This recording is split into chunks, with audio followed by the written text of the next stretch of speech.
Hey guys, I'm Duy Long, teacher of the senior course from the IELTS workshop, and today I'm going to teach you different ways of saying I think.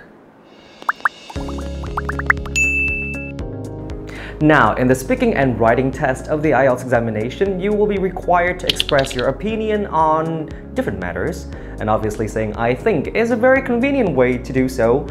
But then again, if you keep on saying I think, not only is it boring and repetitive, but it could also be an indication of your lack of paraphrasing, which could lead to a reduced score on lexical resources.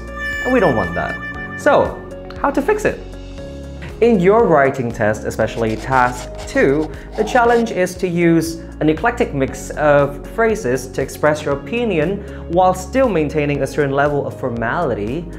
Actually, I would not recommend my students to use phrases like to me, or I believe, or I think consistently throughout the essay. Instead, you should add in some more formal phrases like to my mind, or to my knowledge, or something that's very simple but still is quite formal, which is I reckon that.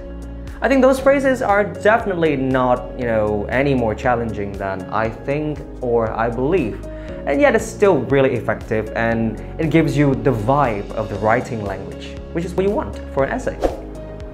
Let me give you an example. In a writing essay about education for children, for example, many people might write something like, to me, education should be free for all children. And I do think that is a weak example of a thesis sentence purely because of the phrase to me.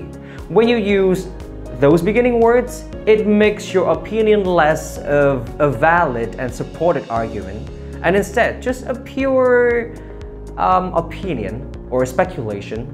And so instead of starting like that, I would recommend you to write something like, from my point of view, I firmly believe that education should be free for all children. Notice how stronger that sounds? It's so much stronger, and it sounds like a solid argument. Perfect.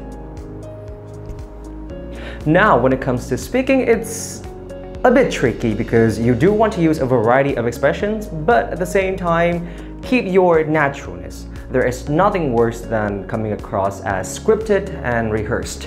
And so the first and also the easiest way for you to paraphrase I think is to use different verbs like believe. For example, I personally believe that I should have been awarded instead of her. Or you could say, I would say that. I would say that he's not guilty. Very simple, right? Option number 2, when you want to express an opinion or an assumption which you might not be so sure about, you could start with the phrase, it seems to me that. For example, it seems to me that Vietnam is on the way of completely eradicating the coronavirus. Option number 3, when you want to express something that is within your scope of knowledge, you could say, as far as I'm concerned, or to my knowledge. For example, as far as I'm concerned, the IELTS workshop is the best IELTS center ever. And last but not least, there is a fancy schmancy term that I would always encourage my students to use in the speaking test, and that is the way I see things. Well, it's a really great phrase for you to start with when you want to elaborate on your view, or say when you want to explain something strictly from your perspective. For example, many people do not consider English as an integral part of the modern life, but the way I see things, English is extremely important. Well, it's a really short video, but I do think I've given you great tips on how to paraphrase the term I think. And I do hope that you will apply this to both your writing essays and your speaking performance to make your opinions a bit more natural and less repetitive. I'm Duy Long, teacher of the senior course from the IELTS workshop, and I will see you again on this channel. I will see you again. Bye.